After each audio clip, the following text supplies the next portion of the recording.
और ऊर्जा। First heading आपको पढ़ी हुई है कार्य क्या होता है। एक्चुअली में हम जो भी ठीक है एनर्जी लॉस करते हैं किसी वस्तु को ठीक है एक स्थान से दूसरे स्थान में ट्रांसफर करने के लिए या एक स्थान से दूसरे स्थान चलने के लिए, तो वो कार्य होता है। लेकिन कार्य में की वास्तव में डिफिनीशन होती क्या है, ठीक है।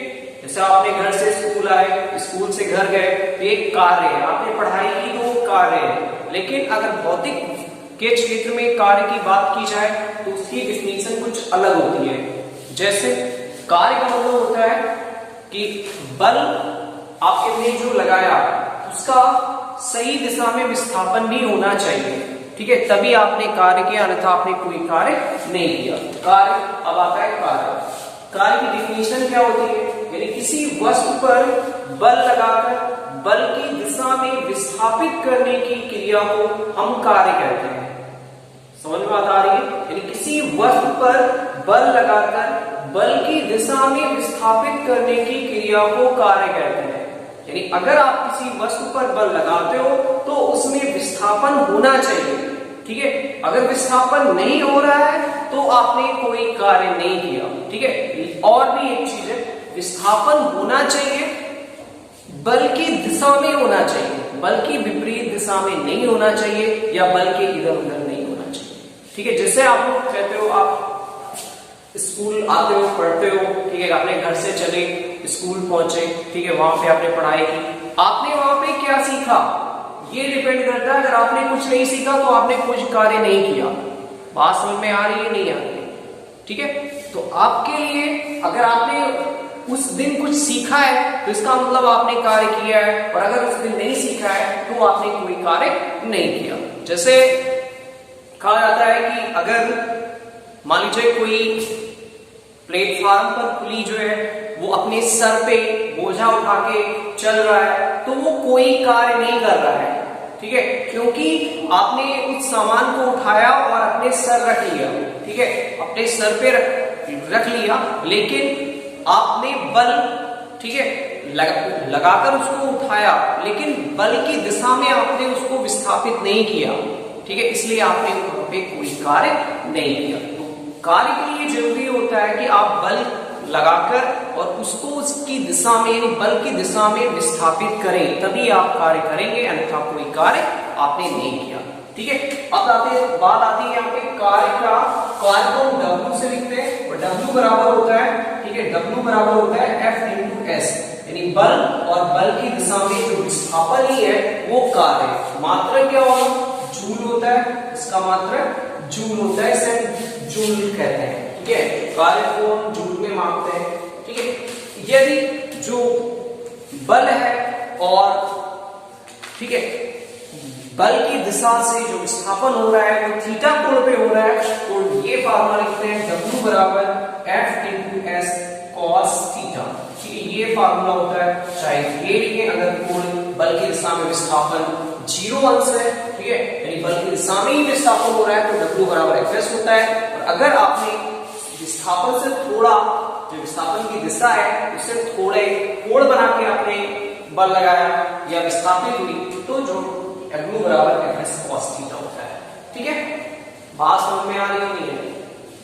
इसका मतलब ये है कि जो आप बल और जो विस्थापन है उनके बीच का कोण 90 अंश नहीं होना चाहिए। अगर 90 अंश कोण होता होगा तो फिर आप कोई कार्य नहीं कर रहे। जैसे कि एग्जाम्पल दिया था कि अगर कुली है, बोझा उठाए अगर अपने सर पे रख लेता है तो क्या हुआ, उसने बल लगाया किधर, ऊपर की ओर बल लगाया, ऐसे उठाएगा तो ऊपर की ओर तो बल लगेगा, लेकिन विस्थापन किधर होता है, विस्थापन जिधर को जाएगा उधर होगा उसका विस्थापन। तो उनके बीच का कोण, बल और विस्थापन के बीच का कोण 90 अंश होगा, और जब 90 अंश होगा तो cos 90 की वैल्यू 0 अंश होती है, तो 0 होगी तो Fs 0 हो जाएगा, यानी क्या है कार्य 0 हो जाएगा, नहीं हो जाएगा।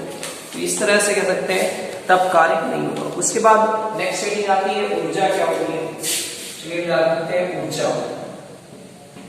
ये लेसन का नाम ही है कार्य और ऊर्जा। ऊर्जा क्या होती है, किसी कार्य को करने की क्षमता को ऊर्जा कहते हैं। किसी कार्य को करने की क्षमता जो होगी वो क्या कहलाती है, ऊर्जा। कोई भी कार्य है, हम कोई भी कार्य करें तो हमें ऊर्जा की आवश्यकता होती है, और ऊर्जा हमें कहां से प्राप्त होती है? ऊर्जा हमें भोजन से प्राप्त होती है ना। तो कोई भी कार्य करने की जो क्षमता हमारी होगी वो ऊर्जा कहलाती है। ऊर्जा का मात्रक वही होगा जो कार्य का होगा, ठीक है, क्योंकि एक दूसरे के वे पूरक है। क्या है? एक दूसरे के पूरक है। ऊर्जा की माप कैसे की जाती है? किसी वस्तु की ऊर्जा की माप उस कार्य से की जाती है जो वह शून्य ऊर्जा वाली स्थिति में आने तक कर सकती है, ठीक है। ऊर्जा के कुछ स्वरूप होते हैं, ऊर्जा विभिन्न स्वरूप में पाई जाती है। जैसे होती है नंबर फर्स्ट यांत्रिक ऊर्जा। यांत्रिक ऊर्जा क्या होती है? यानी वह ऊर्जा जो किसी वस्तु में यांत्रिक कार्य के कारण संचित होती है। जैसे हम कुछ कार्य करते हैं, है ना, उसमें जो ऊर्जा लगी वो यांत्रिक ऊर्जा है। क्या है? यांत्रिक ऊर्जा है। अगर हम गति कर रहे हैं, ठीक है, तो उस समय जो ऊर्जा लग रही है, ऊर्जा जो हमारे पास है, वो गतिज ऊर्जा कहलाती है।